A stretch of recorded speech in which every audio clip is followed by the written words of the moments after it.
ജനങ്ങൾ എന്ന് പറയുന്നത് പിന്നെ ഇടതുപക്ഷ ജനാധിപത്യ മുന്നണി എന്ന് പറയുന്നത് ജനങ്ങളാണ്. ജനങ്ങളിലേക്ക് ഇറങ്ങിച്ചെന്ന് അവരാണ് ജനങ്ങളെ ഇടതുപക്ഷ ജനാധിപത്യ മുന്നണിയെ സഹായിക്കുന്നത്. അല്ലാതെ ബാക്കിയുള്ളവരാരുമല്ല. അവരുടെ കയ്യിൽ കോടിക്കണക്കിന് അസറ്റുള്ള ആൾക്കാരൊന്നുമല്ല. പക്ഷെ ജനങ്ങൾ അവിടെയാണ്. അതാണ് നിങ്ങൾ മനസ്സിലാക്കേണ്ട പ്രത്യേക കാര്യം. അതാണ്. പിന്നെ പെൻഷൻ കൊടുക്കുന്നില്ല എന്ന് പറഞ്ഞത് ഇപ്പൊ കുറേശ്ശെ കൊടുക്കാൻ തുടങ്ങിയിട്ടുണ്ടല്ലോ. സെൻട്രൽ ഗവൺമെന്റുമായിട്ടുള്ള എന്തോ ഒരു പ്രശ്നത്തിന്റെ പുറത്താണ് അത് ഇടയ്ക്കൊന്ന് ചെറിയ രീതിയിൽ ഒരു തടസ്സം വന്നെങ്കിലും അത് നല്ല രീതിയിലേക്ക് ഇപ്പൊ കൊണ്ടുപോകുന്നുണ്ട്. അതിന് യാതൊരു സംശയമില്ല. നമസ്കാരം ശ്രീ ഭീമനല്ലോ. നമസ്കാരം അഭിലാഷ്, എന്തൊക്കെയുണ്ട് വിശേഷം? സുഖമായിട്ടും. ഇപ്പൊ ഒരുപാട് കാലത്തിന് ശേഷം വീണ്ടും ഒരു ഇലക്ഷൻ കേരളത്തിൽ നടന്നിരിക്കുകയാണ്. സർക്കാർ വിരുദ്ധത ആയിരിക്കും ഈ 2024 ഇലക്ഷനിൽ CPM-ന് നേടാൻ പോകുന്നത്, അത് CPI-ക്ക് നേടാൻ പോകുന്നത്? അല്ല, CPIM എന്ന് പറയുന്നത് ഇടതുപക്ഷ ജനാധിപത്യ മുന്നണിയുടെ സംഭവമാണല്ലോ. CPM CPI എന്നും പറയുന്നത്. അപ്പൊ നമുക്ക് ഇപ്പോഴത്തെ 2024 തെരഞ്ഞെടുപ്പിനെ നമുക്ക് ആമുഖമായി ഒന്ന് വിലയിരുത്തിയാല്, ഇപ്പൊ ഇലക്ഷൻ നടന്നത് 3 ഘടകമായിട്ടാണ് ഇലക്ഷൻ നടന്നത്. അതായത് നോർത്ത് ഈസ്റ്റ്, പിന്നെ സെൻട്രൽ ബെൽറ്റ്, പിന്നെ സൗത്ത് ഇന്ത്യ.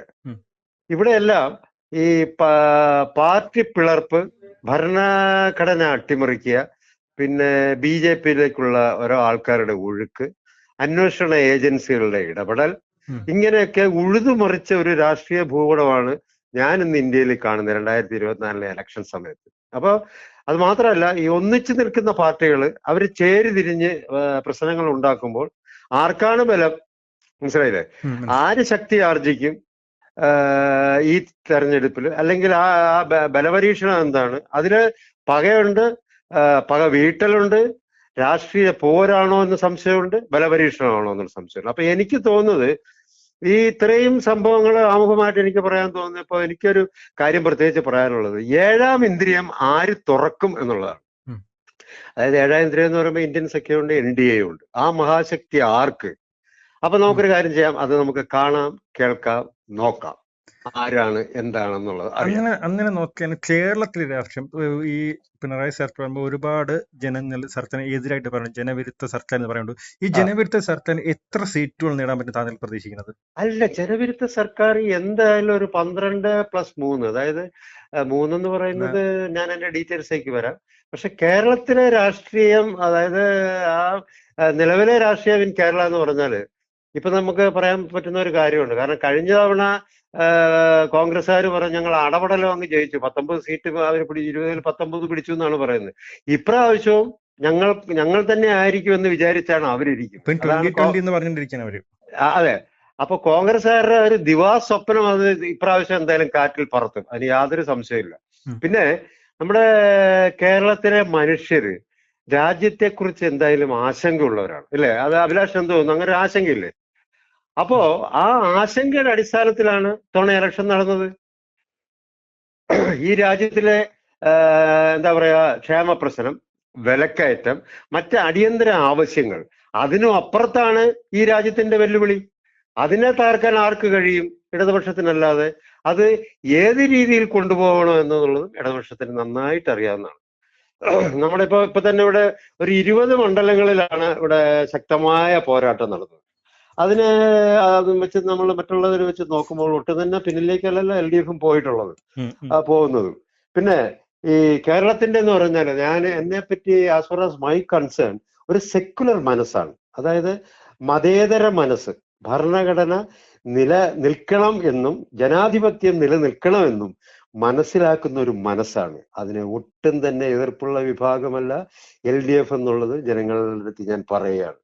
പിന്നെ UDF എപ്പോഴും പറയുന്നത് പിണറായി വിരുദ്ധ തരംഗം. അതാണ് നേരത്തെ അഭിലാഷ് ചോദിച്ചതിന്റെ ഒരു മറുപടിയായിട്ട് വരുന്നത്. UDF തരംഗമാണെന്നാണ് പറയുന്നത്, സർക്കാർ വിരുദ്ധ തരംഗവുമാണ്. അതാണ് UDF എപ്പോഴും പറയുന്നത്.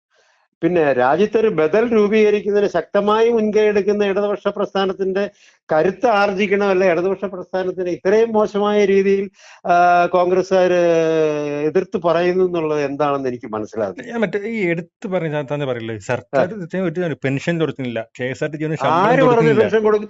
ആര് പറഞ്ഞു? 5-6 മാസം പെൻഷൻ പെൻഡിങ് കിടന്നത്. അല്ല, പെൻഡിങ് എന്ന് പറഞ്ഞു കഴിഞ്ഞാൽ ഈ ക്യാഷ് എന്ന് പറയുന്നത് എല്ലാവർക്കും, നിങ്ങൾക്കും എല്ലാവർക്കും അറിയാവുന്ന സംഭവമാണ്. ക്യാഷ് ഉണ്ടായിരുന്നോ? അല്ലല്ല, നവകേരള എന്ന് പറഞ്ഞാൽ അത് ജനങ്ങൾ എന്ന് പറയുന്നത്, പിന്നെ ഇടതുപക്ഷ ജനാധിപത്യ മുന്നണി എന്ന് പറയുന്നത് ജനങ്ങളാണ്.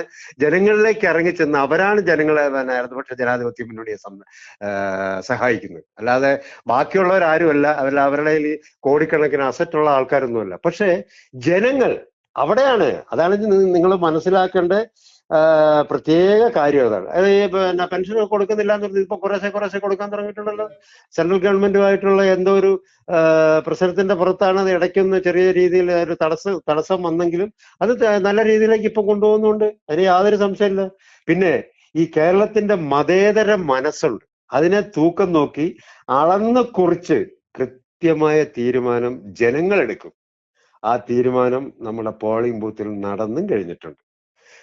യു ഡി എഫിനെ വിജയിപ്പിക്കാൻ താങ്കൾ ഇപ്പൊ പറഞ്ഞ 12+3 സീറ്റ് ഉണ്ട്. പക്ഷെ ഈ മറ്റൊരു നമ്മൾ ഉൾപ്പെടെ ഒരു ചാനലിനർത്ഥം അങ്ങനെ പറയാൻ പറ്റിയിട്ടില്ല. താങ്കൾ ഇത് എന്ത് അടിസ്ഥാനത്തിൽ ഈ കാര്യം പറയാം? അല്ല, അതാണ് എന്റെ ഗ്യാരണ്ടി. അതാണ് ഇതേപോലെ ഗ്യാരണ്ടി മോദി പറഞ്ഞു കേരളത്തിൽ.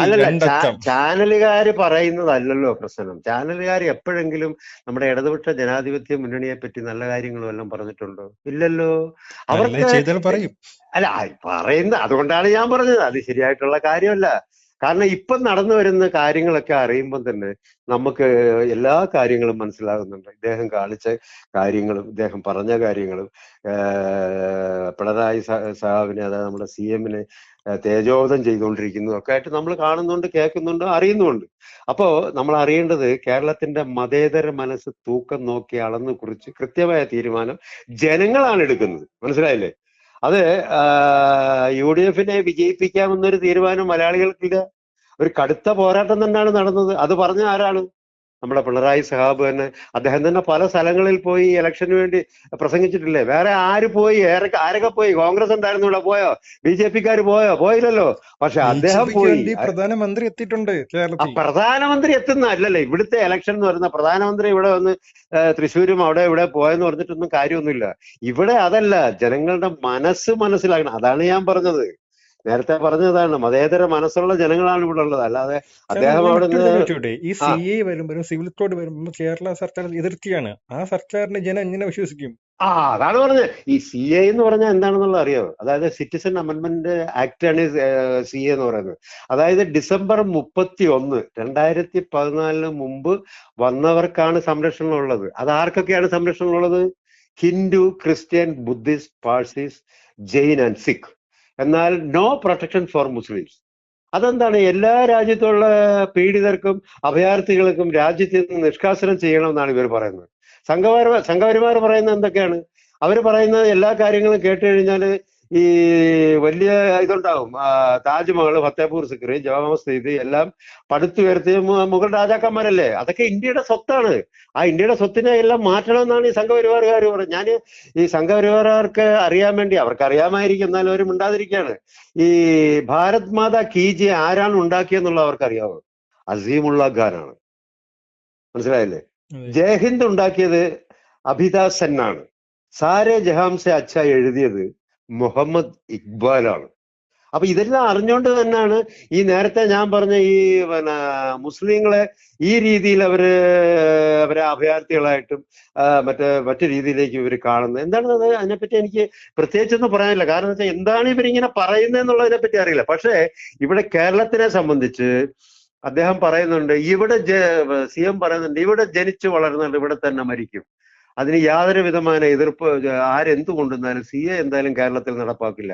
അത് പറയാനുള്ള ചങ്കുറ്റമുള്ള ആളാണ് പിണറായി വിജയൻ. അത് ആദ്യം നിങ്ങൾ മനസ്സിലാക്കണം. കണ്ട് പറഞ്ഞതല്ല അല്ലേ? ഏതാ? മുസ്ലിങ്ങൾ വോട്ട് കണ്ട് പറഞ്ഞതല്ലേ? അല്ലല്ല, വോട്ടല്ലല്ലോ. മുസ്ലിങ്ങളുടെ വോട്ട് എന്ന് പറഞ്ഞാൽ എന്തായാലും മുസ്ലിങ്ങൾക്ക് ഇതാ ഇപ്പൊ മറ്റുള്ള ഇലക്ഷൻ നടക്കുന്ന സ്ഥലത്ത് മുസ്ലിങ്ങൾ വോട്ട് ചെയ്യാൻ വന്ന മുസ്ലിങ്ങളെല്ലാം തല്ലി ഓടിക്കുന്നുണ്ടല്ലോ. അവർ സമ്മതിക്കുന്നില്ല. അതെന്താ കാര്യം? അതൊക്കെയാണ് മനസ്സിലാക്കത്ത്. വോട്ടിന്റെ അല്ല, ഇറ്റ്സ് നോട്ട് അവരുടേതായിട്ടുള്ള ഒരു വോട്ടിന്റെ കാര്യത്തെ പറ്റി അല്ല ഈ പറഞ്ഞു വരുന്നത്. മനസ്സിലായില്ലേ? അപ്പൊ എന്തുകൊണ്ടാണ് ഇതിങ്ങനെ പറയാനുള്ള കാരണം? അതിനെ ചങ്കൂറ്റമായിട്ട് കേരളം ഭരിക്കുന്ന ഒരു CM ഇവിടെ ഉണ്ട്. മനസ്സിലായോ? അതായത് ഡിസൈസീവ് ലീഡർഷിപ്പാണ് അദ്ദേഹത്തിനുള്ളത്. വെർസറ്റൈൽ ഓർഗനൈസേഷണൽ കപ്പാസിറ്റി ഉള്ള ഒരു മനുഷ്യനാണ്. പല രീതിയിലും പല രൂപത്തിലും പല ഭാവത്തിലും ഭരിക്കാനുള്ള കഴിവ്.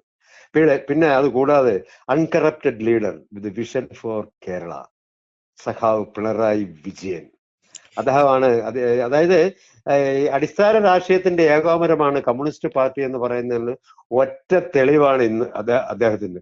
അത് കമ്മ്യൂണിസ്റ്റ് പാർട്ടിയുടെ ഒരു മുഖമുദ്രയാണ്. പിന്നെ എനിക്ക് വേറൊരു കാര്യം പിണറായി സഖാവിനെ കുറിച്ച് പറയാനുള്ളത്, എല്ലാവരും പറയുന്നുണ്ട് അദ്ദേഹത്തിന് ഒരു വ്യക്തിയായിട്ട് കാണരുത്, കണക്കാക്കരുത്. ഞാനും കണക്കാക്കില്ല. പക്ഷേ നമ്മുടെ രാജ്യത്തെ ജനാധിപത്യവും എന്താ പറയുന്ന മതനിരപേക്ഷതയും അല്ലേ, മതനിരപേക്ഷത എന്നല്ലേ പറയുന്നത്, അത് സംരക്ഷിക്കണം എന്ന് പറയുന്ന ശബ്ദത്തിന്റെ പ്രതീകമാണ് നമ്മുടെ എന്താ പറയാ പിണറായി സഖാവ്, അവർ ചീഫ് മിനിസ്റ്റർ ഓഫ് കേരള. അല്ല, താങ്കളുടെ ഈ കാഴ്ചപ്പാടിൽ കേരളത്തിൽ 12 സീറ്റ് കിട്ടുന്നത്, ആ 12 മണ്ഡലം ഏതാണ്?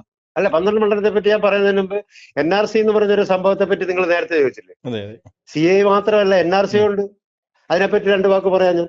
അതായത് CAയും NRCയും തമ്മിൽ ബന്ധമില്ലാന്ന് എല്ലാ സംഘടനകളുടെയും പ്രൊപ്പഗൻഡ ഇപ്പൊ അടിച്ചിറക്കിക്കൊണ്ടിരിക്കുക. അത് തന്നെ പച്ചക്കള്ളമാണ്. CA എന്നത് NRCയുടെ ബാക്കിയാണ്. അതായത് മറ്റേ അമിത്ഷാജി ആസാമിൽ പാസാക്കിയ NRC ടെക്സ്റ്റ് അനുസരിച്ച് അത് കേരളത്തിലടക്കം കൊണ്ടുവരുമെന്ന് അദ്ദേഹം 2019 ഏപ്രിൽ 11 ഒരു ഇതിൽ കൂടി പറഞ്ഞിട്ടുണ്ട്. We will ensure the implementation of NRC in the entire country. We will remove every single infiltrator from the country except Buddha, Hindu and Sikh. അപ്പോ ഇങ്ങനെ ഇത് പറയുകയും അവർ ചെയ്ത ചില കാര്യങ്ങളുണ്ട്. അതായത് ഇന്ത്യൻ വനിതാ മുഖ്യമന്ത്രി സെയ്ദ് അൻവറിനെ അടക്കം അവരെല്ലാ രേഖകളും ഉണ്ടായിരുന്നിട്ട് പുറത്താക്കിയില്ലേ. ഒരു പ്രമുഖ ശാസ്ത്രജ്ഞൻ, ആസാമിലുണ്ടായിരുന്ന പ്രമുഖ ശാസ്ത്രജ്ഞനാണ് ജിതേന്ദ്രനാഥ് ഗോസ്വാമി, അദ്ദേഹത്തെ പൗരത്വ പട്ടികയിൽ നിന്നും പുറത്താക്കി. കാർഗിൽ യുദ്ധത്തിൽ പങ്കെടുത്ത സമാനുള്ള ഖാന്റെ പൗരത്വ പട്ടികയിൽ നിന്നും പുറത്താക്കി. ഇതിലൊക്കെ ഏറ്റവും വലുത് ഉള്ളത് ഫക്രുദ്ദീൻ അലി അഹമ്മദിന്റെ സഹോദര പൗത്രൻ സാജ് അലി പട്ടികയിൽ നിന്നും പുറത്താക്കി. അപ്പൊ പൗരത്വത്തിന്റെ കാര്യത്തിൽ കള്ളവും നുണപ്രചരണങ്ങളും നടത്തുന്നതാണ് നമ്മുടെ സെൻട്രലിലെ സർക്കാർ, അതായത് സംഘപരിവാറുകൾ. പിന്നെ അവർക്ക് അനുകൂലമായി നിൽക്കുന്ന കുറെ മാധ്യമങ്ങളും ചേർന്നാണ് ഇതിനെപ്പറ്റി പറഞ്ഞു നടക്കുന്നതെന്നല്ലാതെ ഇതൊന്നും ഉടനെ നടപ്പാക്കാനോ ഇതൊന്നും ഈ പറയുന്നത് പോലെ സെൻട്രലിന് അല്ലെങ്കിൽ BJPക്ക് ഉടനെ നടപ്പാക്കാൻ പറ്റുമെന്നുള്ള യാതൊരു വിശ്വാസമില്ല. അതൊട്ട് നടപ്പാക്കാൻ പറ്റാത്തൊരു സിറ്റുവേഷനിലാണ് ഇരിക്കുന്നത്. അതേപോലെ നേരത്തെ ചോദിച്ച ഒരു കാര്യം കൂടെ പറയാം, ഏകീകൃത സിവിൽ കോഡ്.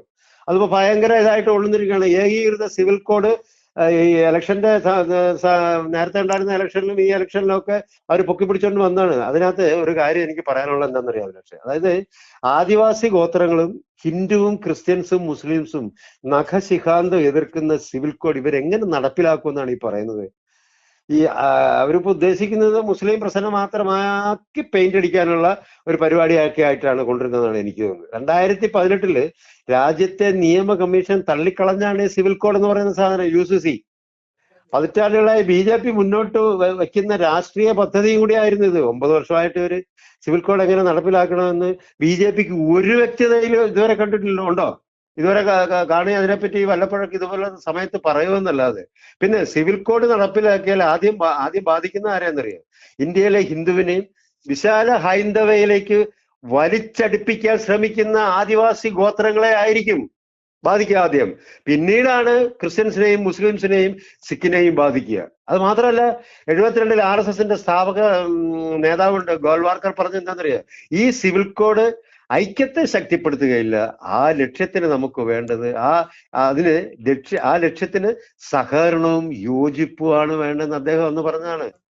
അപ്പൊ അങ്ങനെയൊക്കെ പറയുന്ന ഒരു സംഭവത്തിന് ഈ സെൻട്രൽ BJPക്കാരും RSSകാരും എല്ലാം കൂടെ നിന്നുകൊണ്ട് ഉള്ള രീതിയിൽ നടക്കുന്ന ഒരു ഒരു ഒരു ഒരു പ്രത്യേക രീതിയിലുള്ള ഒരു മുന്നേറ്റം അതായത് പുതിയ ഒരു രീതിയിലുള്ള ഹൈന്ദവ ഇതിലേക്ക് കൊണ്ടുവരാനാണ് അവര്